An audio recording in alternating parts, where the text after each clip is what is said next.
Hey everybody, John here, just coming with my newest movie review. This time I'm doing Gladiator, which is a good movie, in my opinion. Not the best, only just slipped out of one of my favourite movies, but it's still a good movie, there's no doubt about that. This film was made in the year 2000, the start of the new millennium, and so let's get into stuff I like about this. Russell Crowe, starting with. Let's talk about the casting. Russell Crowe gives a very emotional performance here. Like, he's really strong in this, not like physical strong, but emotionally strong. And also, but there's one character in this that outdoes Russell Crowe, in my opinion, and that is the villain. The villain in this movie, he's one of the great villains, if you know what I mean. Like, there's a villain in Noah. I'll do after a film review of Noah sometime from 2014. But there's a villain in the film Noah. I don't remember his name either, but he's like one of the great, powerful movie villains. Like this guy, he's just like he's wrong. If you know what I mean, just like you can tell the evil about him. Like this guy, what he does is he's basically power hungry, and he wants his dad wants Russell Crowe's character to be emperor, even though he promised promised his son, who's the villain, to be the emperor. So this guy is not happy. He's like a little child who doesn't get a slice of cake, even though one of his siblings gets a slice of cake. So he just like he whines so much, and he thinks he's doing everything right, which is one of the people that I hate the most. And essentially, let's say this, um, he's wrong in a number of ways, not just power hungry, but he goes up to his sister's hair and he strokes a sister's hair, and not like a sister would like to be. Like he strokes her in like a wrong way. It's not nice. It's really powerful. You just tell that you want this guy to die. Uh, so this film was really good casting.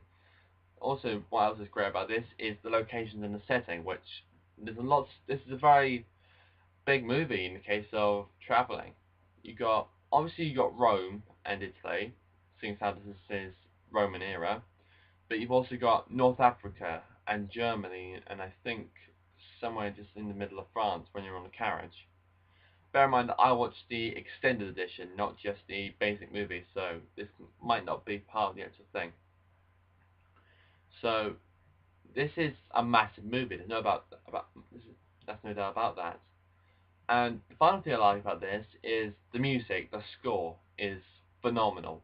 There's no doubt about that. I know I use the word phenomenal a lot, but if something does deserve the word phenomenal, I will say it. There's no doubt about that. I will say it. And this score of this movie does deserve a phenomenal praise.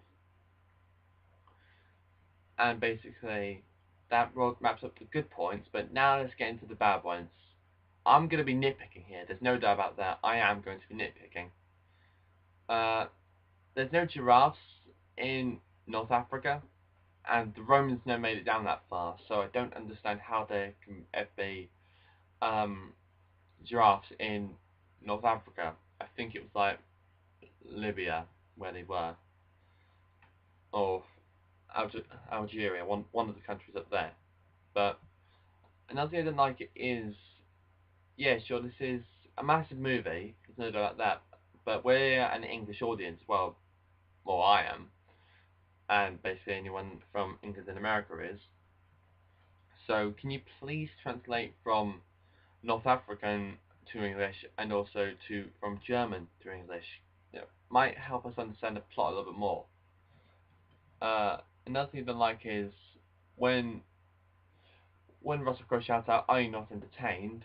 in that scene, there's a few guys that are basically just on the outside, and there's no way at all that they could see the fighting going on here. There's no way at all they could be seeing that. That wraps up my review of it. I give this movie an 8.9 out of 10. This is a good movie, no doubt about that. Basically, this is a good movie. if it's your genre. If it's your genre, definitely check it out. So, this is John signing off, and I'll see you next in my next